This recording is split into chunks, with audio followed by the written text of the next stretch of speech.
Ya tenemos en llamada a Walter Hugo. Lo tiene ahí el señor Mati Gómez. Adelante. Bueno, buen mediodía. Acá estamos con un famoso relator nacido en Uruguay, muy popular en Rosario, por relatar partidos de Newell's de Central y por haber estado en ni más ni menos que 7 mundiales. Corríjame si me equivoco. ¿Qué tal, muchachos? Buenos días, un abrazo grande, gracias por el llamado. Si fueron 6 mundiales en total, desde el 90 hasta el de Sudáfrica. A Brasil no fui, a Rusia tampoco.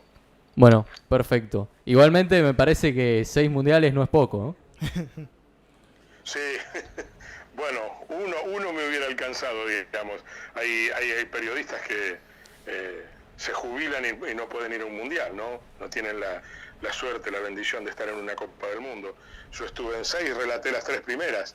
Ya las otras hice cobertura periodística para radio y televisión y en los últimos 2 me quedé coordinando todo el trabajo desde Rosario porque en definitiva no se podía relatar y era bastante más complicado hacer una cobertura con 3 periodistas.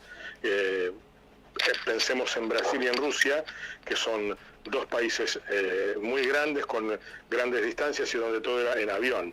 Los mundiales a los que yo fui me trasladaba en tren, con muy buen servicio de tren. En Brasil no había tren y en Rusia el tren eran muy largas las distancias, era todo en avión, se hacía muy caro y como no se relataba los partidos, porque ya insisto, desde el 2002 ya no pudimos relatar más, se transformó en inviable desde el punto de vista económico el comprar los derechos para transmitir los partidos y entonces por eso hicimos cobertura. En mundiales donde se podían trasladar, cuando vas acreditado, tenés una serie de prerrogativas y ya sin la acreditación o teniendo que trasladarse en avión, ya se hacía demasiado caro 3 periodistas, así que fueron solamente Claudio y Marcelo. Bueno, de todos esos mundiales, ¿hay alguno que vos digas quisiera volver a vivirlo porque la pasé, fue una experiencia única?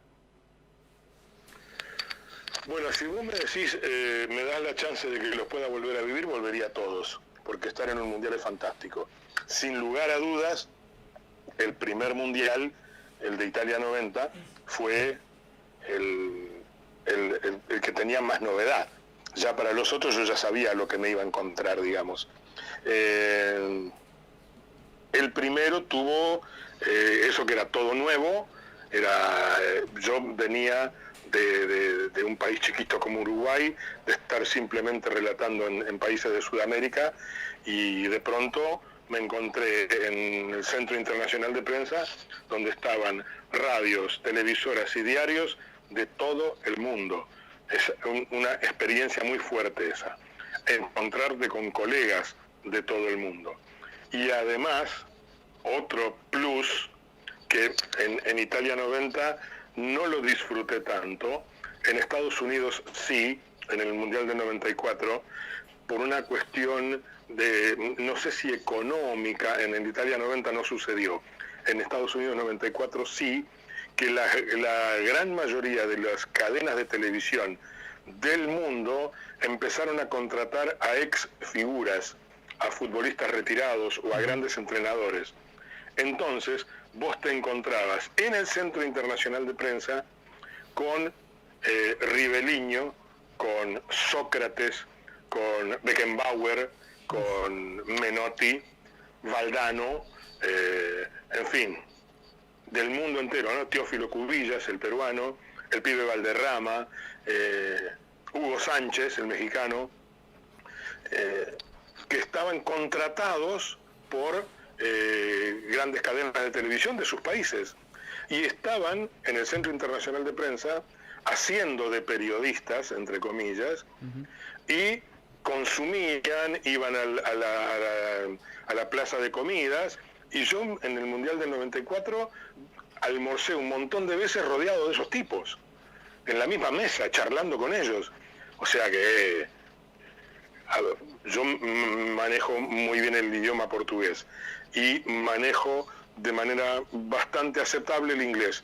Así que disfruté muchísimo de ese plus, aparte de la tarea periodística, del tener acceso a un montón de sitios, de poder hacer una entrevista a Joan Avalanche o a Joseph Blatter, porque sos periodista, estás acreditado, estás ahí. Entonces, eso tiene un plus enorme. Y además, en el 94 y en el 98 tuve la enorme dicha, digamos, de estar en contacto, charlando de todos los mediodías, comiendo con los mismos tipos, digamos, comiendo todos los días con Riveliño y con Sócrates, por ejemplo.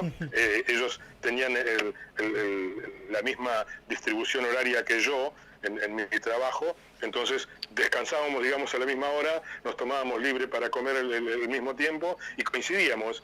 Y empezamos a charlar y a estar todos los mediodías juntos. Y eso tiene, imagínate lo que significa para un periodista. Una experiencia, obviamente, que todos soñaríamos con tener. Nosotros nos volveríamos locos, almorzar seguramente. Ahí con... De todas esas estrellas, y qué nombres, ¿no? ¿Alguna que te haya dejado un recuerdo, una conversación que vos aún recuerdes a día de hoy? Sí, por supuesto, con casi todos. Porque cuando vos estás en ese lugar, vos imaginate, yo el primer día que me senté en la mesa con Sócrates y con Riveliño, estaba como extasiado. Y vos no sabés si va a haber un día después, si va a haber otro día. Después resulta que cuando terminó el Mundial yo te puedo contar que comí 15 veces con Sócrates. Pero la primera vez que te sentás con el tipo no sabés si no va a ser la única. La única vez que hablé con Pelé, no sé si fue la única, viste, en definitiva, la única vez que hablé con Pelé fue esa única vez. Y no tuve más chance. Con Bobby Charlton pude hablar varias veces, con Eusebio, con Gordon Banks, el arquero inglés, con Bobby Charlton, en fin, con Beckenbauer, viste, y vos decís, estás hablando con Davor Zucker, que hablaba perfecto español porque había estado jugando en el Real Madrid. Imagínate, aprovechás al máximo y tratás de ser una esponja, de absorber todo.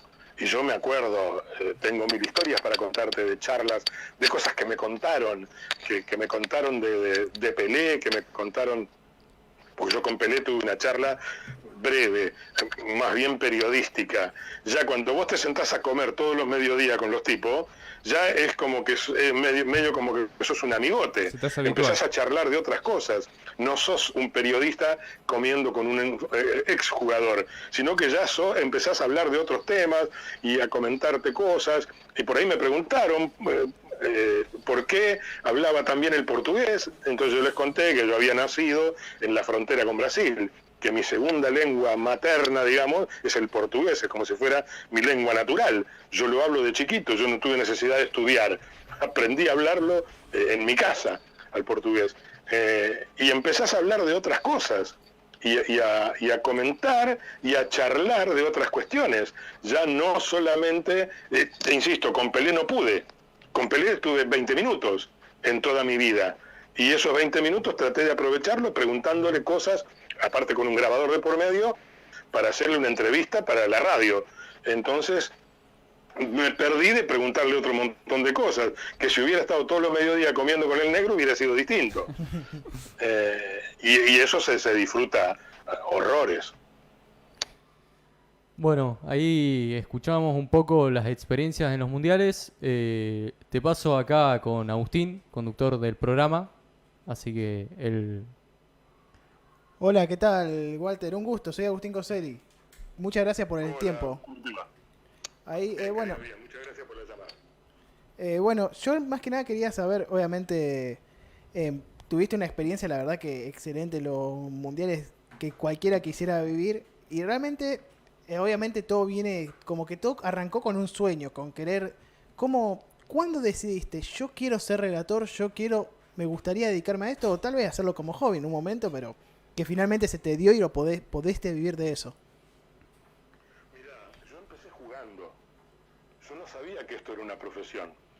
Yo no me imaginaba que yo iba a vivir de esto. Yo pensaba cuando era chico y jugaba Yo me inventaba partidos de fútbol imitando a un gran relator uruguayo que se llamaba Javier Pinto, que tenía una voz pesada, y era el que yo escuchaba siempre con Nacional y Peñarol. Y yo quería, digamos, yo jugaba que era Javier Pinto, y lo imitaba y hacía la voz del tipo, todo, y me inventaba partidos enteros imaginándome las jugadas. Para mí era un juego, yo pensaba que tenía que trabajar de alguna otra cosa, no me imaginaba que era una profesión. Después, obviamente, eso se transformó en pasión, empecé a apasionarme a medida que fui creciendo. Yo jugaba la pelota, yo no era buen arquero, pero siempre iba al arco, porque era en el lugar donde yo podía relatar más cómodo el partido que estaban jugando mis compañeros. Yo relataba el partido que estaba jugando, desde el arco. Por eso me iba al arco, porque corriendo en la mitad de la cancha era complicadísimo. Claro, sí. Así que yo me hice arquero porque me gustaba el relato. O sea, nada que ver. No era buen arquero. No me gustaba ser arquero, pero era donde mejor se podía relatar el partido. Porque yo, eso se me transformó como en una pasión. Y un buen día, Dios me iluminó. Yo tenía 14 años y faltó el relator de la radio de mi pueblo, en Artigas, y se tenía que repetir una final. Se terminó el campeonato, hubo un campeón, y el relator titular de la radio se fue de vacaciones, se vino a Montevideo, 700 kilómetros. Estamos hablando de 1970.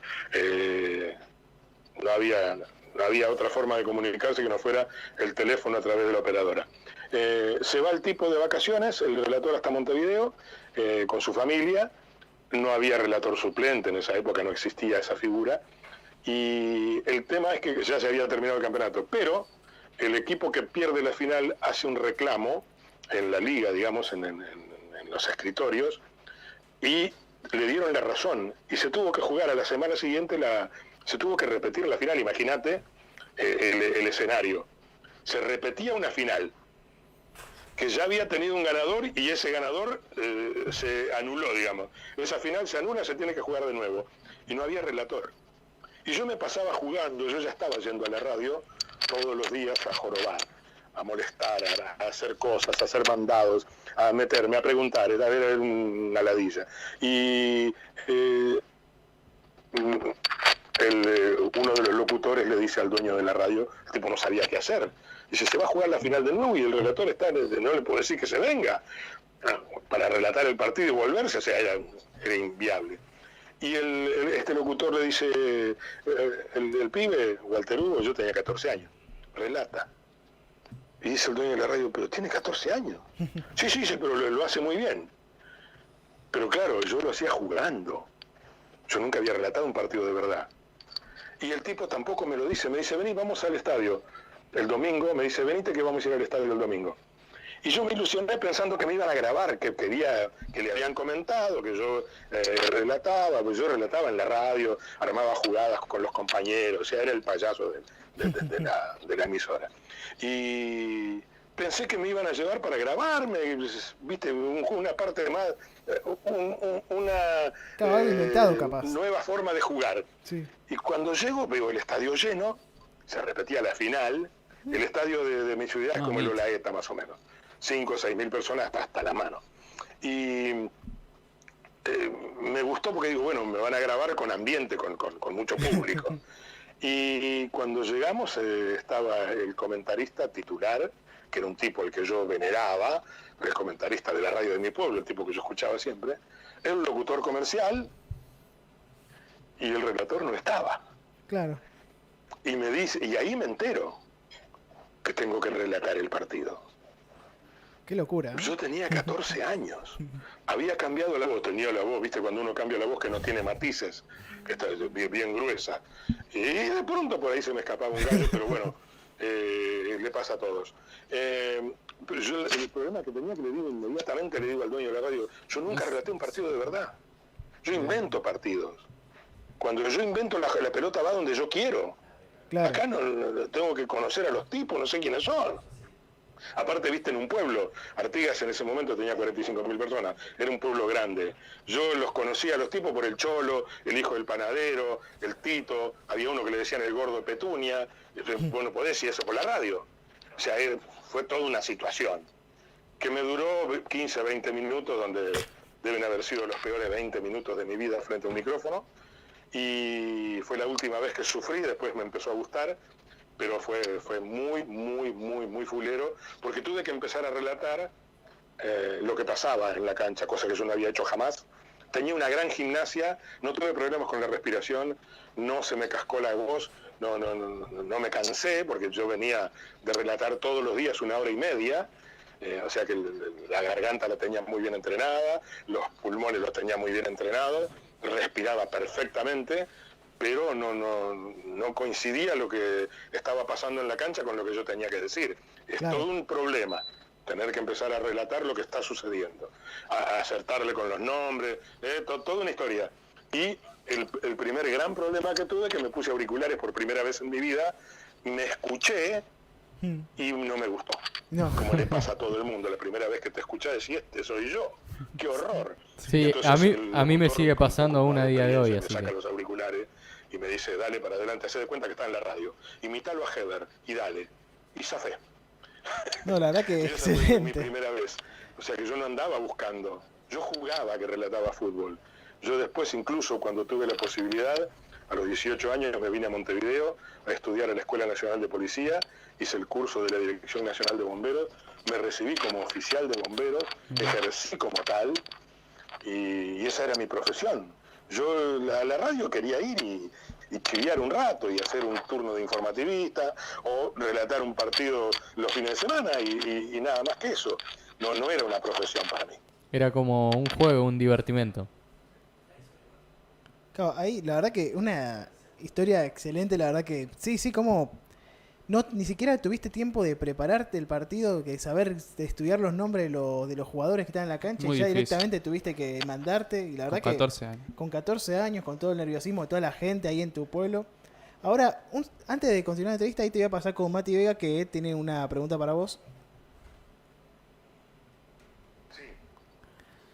Hola, Walter, ¿me escuchás? Hola, Mati. Como sabrás, hoy arranca la Liga Profesional de Fútbol. Me imagino que estarás al tanto. Quería preguntarte, ¿a qué equipo ves mejor parado para el comienzo de la Liga Profesional? Mira, es bastante complicado contestar eso, Mati, porque lo que se ha visto no tiene mucho que ver con lo que estábamos acostumbrados nosotros a medir a los equipos. Han sido partidos amistosos, la mayoría no los pudimos ver en la cancha, tuvimos que verlos por la tele. Claro, Ver el fútbol por televisión es complicado para ponerse a opinar, más allá de que la mayoría de la gente lo ve por la tele y opina, pero digo, desde el punto de vista periodístico, dar una opinión profesional es un poco más complicado. De los dos rosarinos, a mí me parece que Newell's se preparó mejor. sí. Pero después esto es fútbol. La pelota empieza a rodar, entra o no entra, y habrá que ver cómo reaccionan. No va a haber público. Este es un campeonato muy particular. Sí. No va a haber público. No va a haber clásicos, no va a haber descensos. Es todo nuevo. Me acabo de enterar que a los periodistas de radio nos van a permitir entrar a partir de la segunda fecha. En esta primera fecha estamos afuera. Mirá vos. Lo vamos a hacer por televisión. Yo el lunes relato a Central, mirándolo por la tele, no desde la cancha. Claro. Hoy relata Fernando Bravo en Del Plata el partido de Newell's, que es en la transmisión en donde yo participo. Pero ya nos avisaron que va a haber protocolos y que seguramente vamos a tener restricciones. Permitirán que haya 1 o 2 periodistas en la cancha de las transmisiones de radio, seguramente uno en la cabina y otro afuera o abajo, o en el borde del campo, no sé cómo será, pero seguramente no va a ser normal, y todo eso te lleva a que yo de verdad, Mati, muchachos, estoy más pensando en la cobertura periodística, en cómo voy a hacer yo, que tengo que relatar un partido en el que dependo de lo que me quiera mostrar el director Claro. de cámara.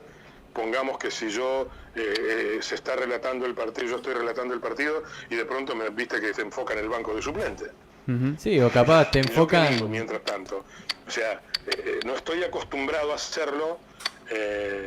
Cuando lo hice en la Copa del Mundo, ya desde Italia 90, yo empecé a transmitir, se llama Off Tube, Off Tube, con B larga, afuera del tubo vendría a ser, off con doble F, tube, es un término inglés, como viste, casi todo lo que se usa, como el take away, toda esa terminología que usamos extranjera. Bueno, el off tube es mirar el partido por televisión y relatarlo por la radio. Bueno, es lo como hacen algunos y comentaristas, eso, ¿no? Yo lo hice ya desde el Mundial de Italia, ahí aprendí cómo se hace, pero con una transmisión que estaba hecha exclusivamente para la transmisión off tube.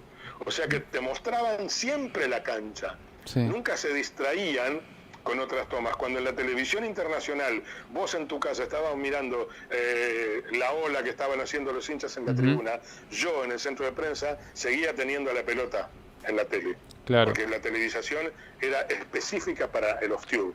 Era una transmisión por interna, digamos. Una transmisión por circuito cerrado, solo para los que estábamos adentro del centro de prensa, transmitiéndolo por radio a través del sistema off-tube. ¿Por qué se hace eso? Lo explico ya que estamos, para que lo entiendan. No es una cuestión ni de trampa, ni de economía, ni de comodidad. Es porque si vos habilitás las tribunas de prensa para todas las radios del mundo que quieren transmitir un mundial, no te alcanza el estadio. Así Entonces empiezan, primero por cobrarte derechos carísimos. Segundo, por darte puestos en la cancha solamente para los que juegan. O sea, juega Argentina-Suecia, las radios argentinas y las televisoras argentinas y los diarios argentinos y los medios de internet argentinos y suecos tienen prioridad. Después los que integran el grupo de Argentina-Suecia.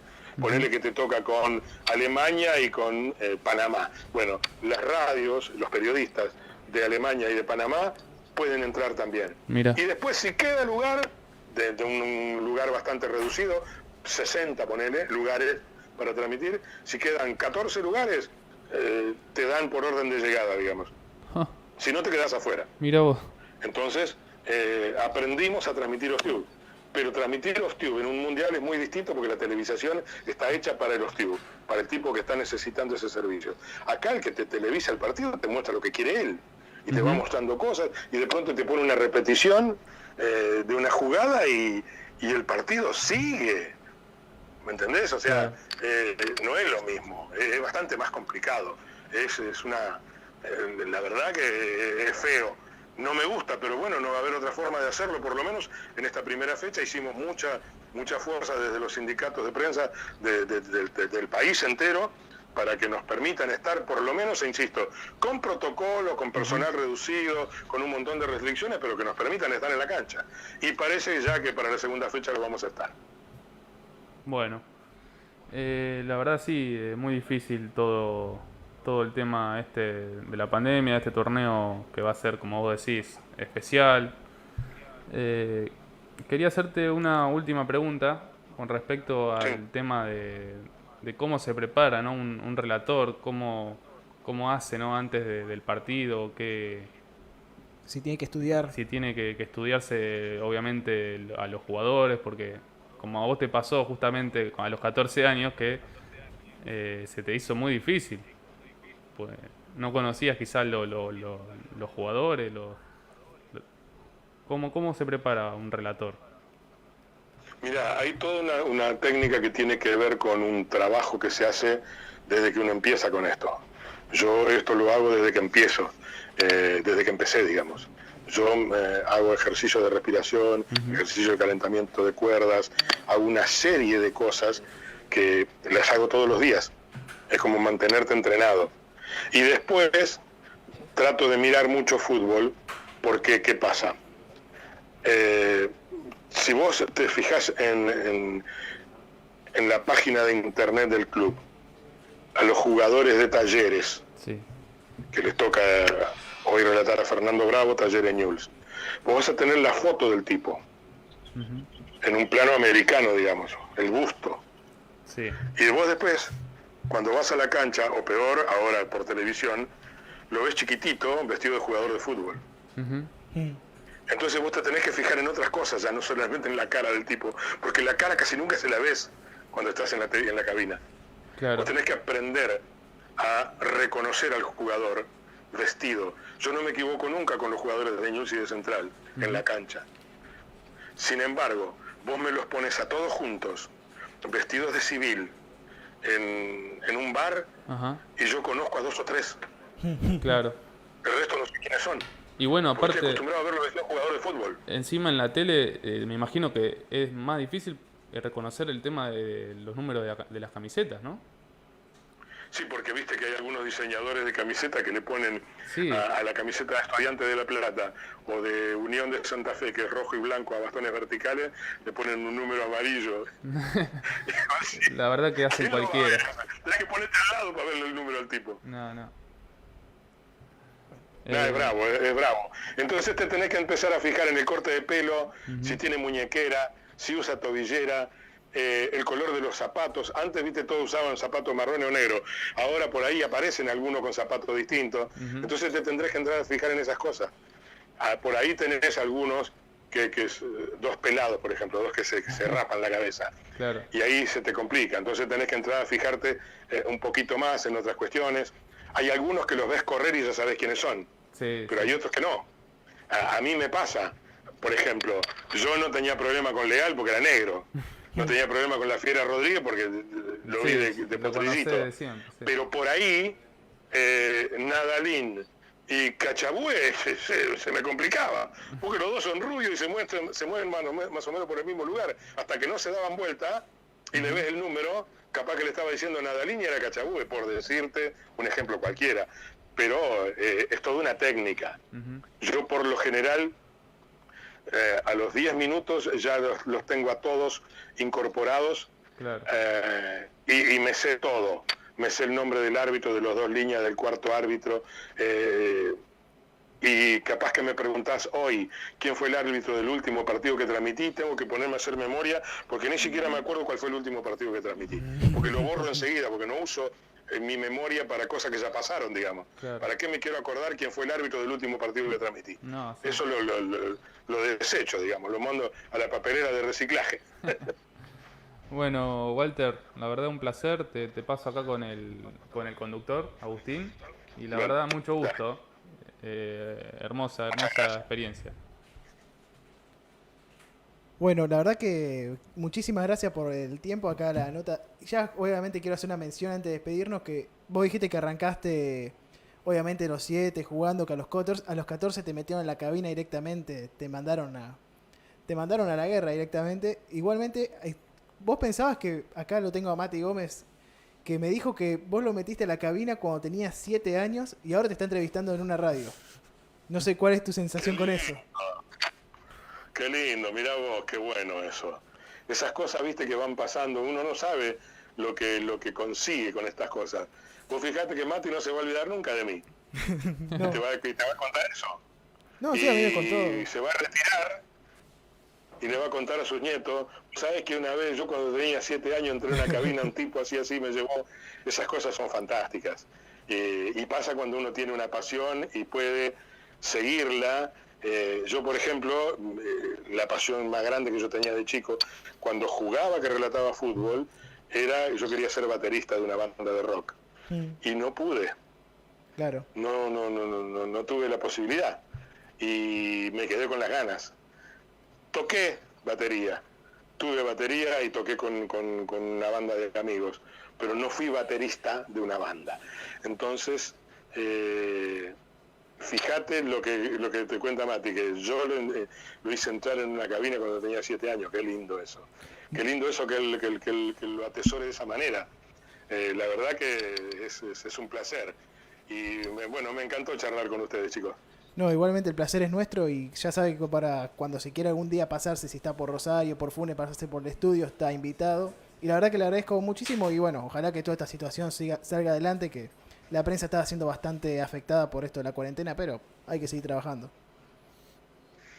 Pero viste que los periodistas pueden ir a cualquier tipo de cobertura, no podían entrar a una cancha, era medio absurdo eso. Sí, me parece sí, pero bueno, es cuestión del gobierno también. Hay muchas cosas involucradas, la AFA. Bueno. Sí, hay demasiadas cosas en el medio. Pero bueno, parece que vamos a poder. Les mando un abrazo grande, chicos. Un gustazo charlar con ustedes. Dale, un abrazo. Muchísimas No, un placer gracias. desde acá. Chao, hasta luego. Chau, chau.